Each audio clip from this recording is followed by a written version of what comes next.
what is happening? You know, our politicians have begun stoking religious, differences, tribal sentiments. Tribal sentiments. My world. Listen, I'm Ever. I was born and bred in Koforiwa. I have traveled all the regions in this country. The Asantes are the least tribalistic tribe in this country. Yes. From my traverse, yes. They are the least tribalistic people in this country. It is on that premise. When you go to Kumasi, you have Angloga, you have Fantinius Town. The Zongo started even from there. The Asantes were welcoming to everybody. They allowed their women to marry from outside of Ashanti.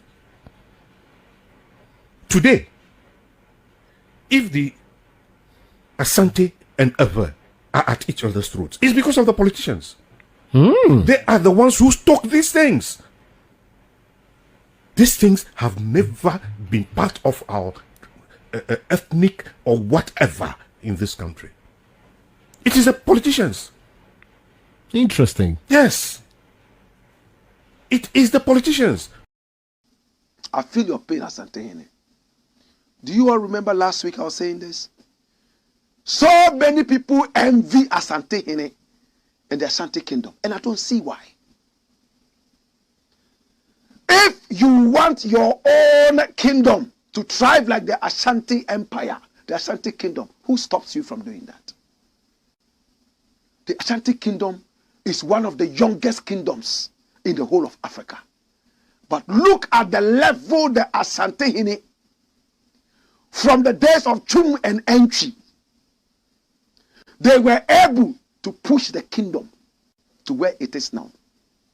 In the days of the great Osetutu the First, aided by the great Okomfo Anoche, Asante came to its highest point. There were people who wanted to be Asantes, and they were not Asantes. For the first time, we had people in the history of our nation, my brother, my sister, naturalizing as other people, forgetting and pushing away their own ethnicities to join the Asante kingdom. Should I tell you more? For the first time, a Frafra man was ready to be called Asantini. For the first time, a Dagomba man wanted to be called Asantini. Hey, for the first time, we had Kusasis who wanted to become Asantes. Because the Asante kingdom opened up and accepted other ethnic groups to come in, intermarry with their women, and give birth to powerful Asantes. And they went for the Moses and the Dagombes. They were smart right from the start. But of late, look at what is happening on social media. People who claim to be Asantes can talk to the Asante as if he was their houseboy. We talk, we have no respect. Of course, if Asante makes a mistake, he is not beyond the laws of this nation.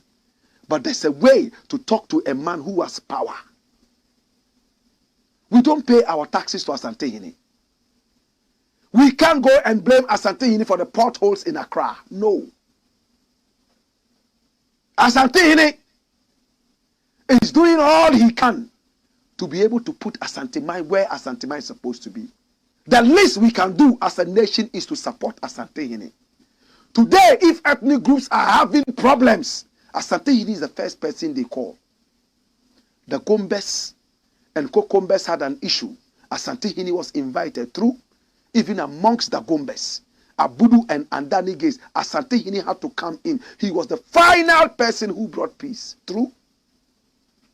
Today in Boku, Mampusis and Kusasis are waiting for Asante to go there before they will smoke Bonto for peace. True? If we degrade Asante and make him a common land guard and useless, we will suffer. We will think that we are disgracing as Ashanti, but we are sowing seeds of rage. And whoever sows a bloody seed will reap a bloody crop. If you sow the wind, you will reap a storm. Think about it, brethren. It hurts me when traditional power is downgraded like this. Why do you want to disrespect the Asante?